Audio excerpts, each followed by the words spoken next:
This channel does not promote any violent, harmful, or illegal activities. All content provided by this channel is meant for an educational purpose only. যদি এমবিএচ kitchen king কিচেনে থাকি তো আমরা যা ইচ্ছে তৈরি করতে পারি। বেগুনের ভর্তা, আলু কপি, ভিন্ডি মশলা, আরো অনেক কিছু। আর এই মুহূর্তে আরো একটি গুরুত্বপূর্ণ খবরের দিকে আমাদের নজর রাখতে হবে। লস্কর কমান্ডারের পর এবারে পাকিস্তানে জঈস জঙ্গির রহস্য মৃত্যু। পাকিস্তানের মাটিতেই জঈস জঙ্গি আব্দুল আজিজের রহস্য মৃত্যু। বিস্তারিত জানবো, আমাদের সঙ্গে রয়েছেন আমাদের প্রতিনিধি সিজার রয়েছেন। সিজার, বিস্তারিত জানাও। জেএসের সদর দপ্তর বাওয়ালপুরের কাছেই কিন্তু আজকে সকালবেলা আব্দুল আজিজ এসআই, যিনি জেএস মোহাম্মদের অন্যতম শীর্ষ কমান্ডার হিসেবে পরিচিত, এবং এই অপারেশন সিঁদুরের পরবর্তী ক্ষেত্রে ভারত বিরোধী একাধিক বক্তব্য তার মুখে শোনা গিয়েছিল, তার রহস্যজনকভাবে মৃত্যু হয়েছে। আমরা দেখেছি অপারেশন সিঁদুরের আগে এবং পরে এই ধরনের বেশ কিছু জঙ্গি নেতার কিন্তু রহস্যজনকভাবে মৃত্যু হচ্ছে, এবং সেই জায়গায় দাঁড়িয়ে এই মৃত্যু কার দ্বারা হয়েছে, কারা তাকে হত্যা করেছে সেই বিষয়টা স্পষ্ট না হলো, আরেকজন শীর্ষ যে কমান্ডারের মৃত্যু হলো সেটা কোথাও কিন্তু ভারতের পক্ষে একটা স্বস্তির খবর। একেবারেই সিজা, ধন্যবাদ তোমাকে। এই বিষয় নিয়ে আমি বিস্তারিত জানতে চাইবো। আমাদের সঙ্গে এই মুহূর্তে সুভাষিস বাবু রয়েছেন। সুভাষিস বাবু, একটাই বিষয়, পাকিস্তানে কি চলছে বলুন তো? রহস্য মৃত্যুর খবর একদিকে সামনে আসছে, অপরদিকে পাকিস্তানের অবস্থা তো, পরিস্থিতি তো প্রত্যেকটা দিন আমরা দেখতেই পাচ্ছি। ঘাড়ের উপর যেন নিঃশ্বাস ফেলছে এই মুহূর্তে বালুচিস্তান। সেক্ষেত্রে দাঁড়িয়ে পাকিস্তানের ভেতরে কি চলছে? দেখুন, পাকিস্তানের বিষয়ে রহস্য মৃত্যু কেন ঘটছে এটা মানে ওপেন টিভি চ্যানেলে বলতে গেলে শুধু এইটুকুনি বলতে হয় যে এটা কার্মা। এটা ওরা খারাপ কাজ করেছে, খারাপ কাজের ফল পাচ্ছে, নিজেদের মধ্যে ঝামেলা করেছে, একে অপরকে এখন মারছে। সুতরাং এর মধ্যে অন্য কোনো দেশ বা অন্য কোনো রাজনৈতিক শক্তির হাত আছে বলে আমার মনে হয় না, এবং ভারতবর্ষে এইসব কাজের মধ্যে কোনোদিনই জড়িত থাকে না, এটা আমার বিশ্বাস। সুতরাং এখানে বালুচিস্তানের একটা এফেক্ট থাকতে পারে।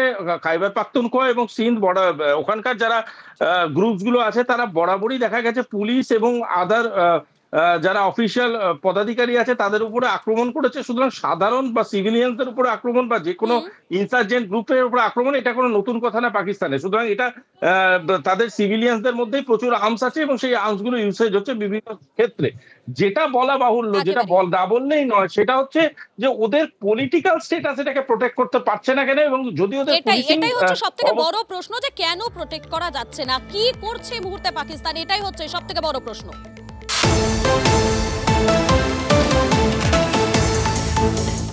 পাঞ্জাব থেকে আরো এক পাক চোরকে গ্রেফতার করা হয়েছে। ধৃতের নাম গগনদীপ সিং। অপারেশন সিঁদুরের সময় পাক গুপ্তচর সংস্থা আইএসআই কে তথ্য পাচার করেছে সেই অভিযোগ উঠেছে। সায়ন্ত আমাদের প্রতিনিধি আরো জানাচ্ছে। সায়ন্ত, এই পাক গুপ্তচরকে নিয়ে কি জানা যাচ্ছে? দেখো, পাকিস্তান সীমান্তবর্তী ত্রাণ জেলা থেকে এই গগনদীপ সিংকে গ্রেপ্তার করেছে পাঞ্জাব পুলিশ। তবে সবচেয়ে গুরুত্বপূর্ণ যেটা হচ্ছে, জৈশ এ মোহাম্মদের অন্যতম প্রধান সঙ্গে এই যে গগনদীপ সিংয়ের অন্যতম ঘনিষ্ঠ যে প্রো খালিস্তানি জঙ্গি, তার সঙ্গে জৈশ এ মোহাম্মদের যোগাযোগ ছিল এবং তার সঙ্গেই মূলত কাজ করত এই গগনদীপ সিং। গগনদীপ সিং যেহেতু পাকিস্তান সীমান্তবর্তী জেলায় বসবাস করত, তাই সেখানে বিএসএফ এর অ্যাক্টিভিটি, সেনার অ্যাক্টিভিটি, যাবতীয় তথ্য আইএসআইয়ের কাছে পাচার করত বলে অভিযোগ পাঞ্জাব পুলিশ, এবং সেটা কিন্তু তথ্য প্রমাণ সহ তাদের কাছে এসেছে। একই সঙ্গে পাঞ্জাব পুলিশের ডিজি যেটা দাবি করেছে যে প্রায় 20 জন আইএসআই এজেন্টের নম্বর তার মোবাইল থেকে পাওয়া গিয়েছে, একাধিক তথ্য পাওয়া গিয়েছে আইএসআই এর যোগাযোগ নিয়ে। সেই মতো তাকে জেরা চলছে, এমনকি যারা যারা তার হয়ে নেটওয়ার্ক সাজাচ্ছিল, কাজ করছিল গোটা পাঞ্জাব এবং পাঞ্জাব লাগোয়া অন্যান্য রাজ্য জুড়ে, তারও খতিয়ে দেখা হয়েছে। তাই সেই তথ্য নিয়ে ইতিমধ্যে তল্লাশিও শুরু হয়েছে। তবে আরও একটি গুরুত্বপূর্ণ বিষয়, অপারেশন সিঁদুরের সময় কোথায় কিভাবে আর্মি ইনস্টলেশনগুলো ছিল, কিভাবে বিএসএফ অ্যাক্টিভিটি করেছে, যাবতীয় তথ্য কিন্তু তার কাছে চলে এসেছে এবং সেই তথ্য কিন্তু আইএসআই এর কাছে পাচার করা হয়েছে।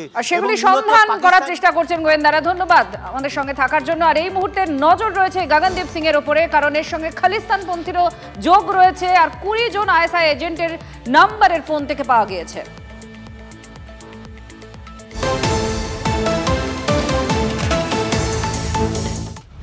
আর এই মুহূর্তে করাচির দিকে নজর রাখতেই হচ্ছে, তার কারণ সেখানে জেল ভেঙে পালিয়ে গেল 200 জন বন্দী। ভাবতে পারেন 200 জন।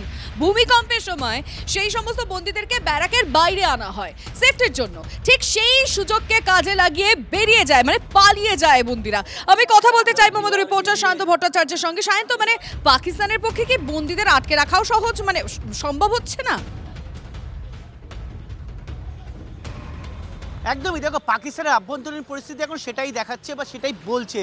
কারণ যেটা জানা যাচ্ছে পাকিস্তান সূত্রে যে এই জেল অর্থাৎ বাচা জেল নামে যে পরিচিত সেই করাচির জেল গত রবিবার থেকে ভূমিকম্পের জোরে একাধিক জায়গায় ফাটল দেখা দেয় এবং সেখান থেকে একাধিক খসে পড়তে শুরু করে। সেটা নিয়ে আতঙ্ক যখন তৈরি হয় তখন পাকিস্তান জেলে করাচির জেলে বন্দি প্রচুর সবকটি বন্দিকে বাইরে বের করে নিয়ে আসা হয়। আর তখনই এই বন্দিরা কিন্তু রীতিমতো হইচই ফেলে দেয়। পাকিস্তানে যারা জেল রক্ষী ছিল তাদের হাত থেকে বন্দুক কেড়ে নেয় এবং সেই বন্দুক কেড়ে নিয়ে তাদেরকে ভয় দেখে সেখান থেকে পালিয়ে যায়। প্রায় 200-রও বেশি বন্দি ইতিমধ্যে পালিয়েছে বলে পাকিস্তান জেল প্রশাসন সূত্রে জানা গিয়েছে।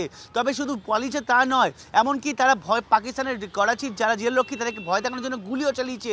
পাল্টা গুলি চালাতে বাধ্য হয় ফ্রন্টিয়ার কর্পসের যারা রক্ষী ছিল তারা। একজন বন্দী মারা গিয়েছে। একেবারে বুঝতে পারছি কি খারাপ অবস্থা এই মুহূর্তে সায়ন্ত পাকিস্তানের। আমি একটু সুভাষিস বাবুর কাছে যেতে চাইবো।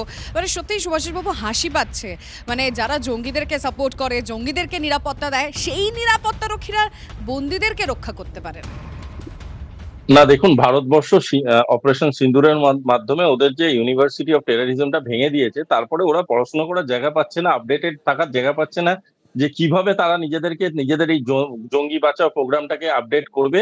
তার জন্য তারা বিভিন্ন রকম ভাবে আঘাতপ্রাপ্ত হচ্ছে এবং আঘাতপ্রাপ্ত হওয়ার পরে তারা বুঝতে পারছে না কি করণীয়। সব থেকে অবাক করা কাণ্ড, যেটা আগের উত্তরেও আমি বলছিলাম, তাদের গভর্নেন্স বলে কিছু নেই। তাদের যারা সরকারে বসে আছে, যে প্রধানমন্ত্রী তিনি বা বুঝতে পারছেন না কোন এয়ারপোর্টের কোন গাড্ডাটাকে ঢাকবেন। তাদের যারা আর্মি চিফ, সে আর্মি চিফ বুঝতে পারছে না কোন মিথ্যা কথাটাকে কিভাবে জাস্টিফাই করবে, এবং উপর দিক দিয়ে দেখুন আপনি বন্দিরা পালাচ্ছে। সুতরাং আজকের ডেটে পাকিস্তান, গোটা পাকিস্তানই একটা এমন একটা হাস্যকর কমেডি সিনে পরিণত হয়েছে। একটাই কথা বলা যায় এখন পাকিস্তানকে, আহারে পাকিস্তান। যাই হোক, কি হবে পরবর্তীতে আমাদের তো নজর থাকবে। ধন্যবাদ।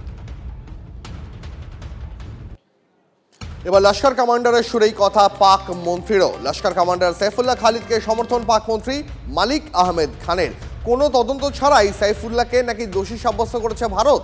ভারতের যুক্তির পিছনে কোনো প্রমাণ নেই। এবার তোপ মালিক আহমেদ খানের।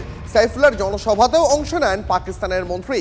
কয়েকদিন আগেই জনসভা থেকে ভারতকে তীব্র আক্রমণ শানায় এই সাইফুল্লাহ।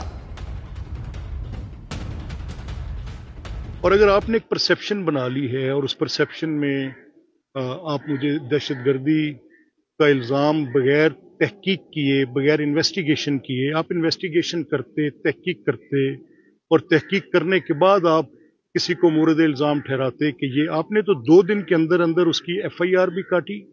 उस FIR के भी इन्वेस्टिगेशन भी कोई कंप्लीट नहीं हुई, उसमें कोई एविडेंस नहीं है, कोई शहादत नहीं है, और आपने मेरी क्रॉस बॉर्डर टेररिज्म कर दी। आपने जो दहशतगर्दी की, आप बड़े दहशतगर्द हैं कि सैफुल्लाह बड़ा दहशतगर्द है। मोदी जो अपने 25 लोगों को खुद कत्ल करके बहाना बनाता है, वो क्या कोई शख्स जो अपने हुलिये की बुनियाद पे जांचा जाएगा कि कौन दहशतगर्द है? 25 लोग खुद कत्ल करता है, और अकेला पहलगाम तो नहीं, पुलवामा में भी यही करता है, और कोई सबूत नहीं है। हमने न्यूट्रल इन्वेस्टिगेटर्स की बात की कि न्यूट्रल इन्वेस्टिगेटर्स आके इसको कर लें। বাহ, এবার হয়েছে স্বাদ। হ্যাঁ, অপূর্ব স্বাদ। MDH এর চাঙ্কি চাট মশলা, জীবনে আসল স্বাদ জাগলো। আসল মশলা, yes, MDH।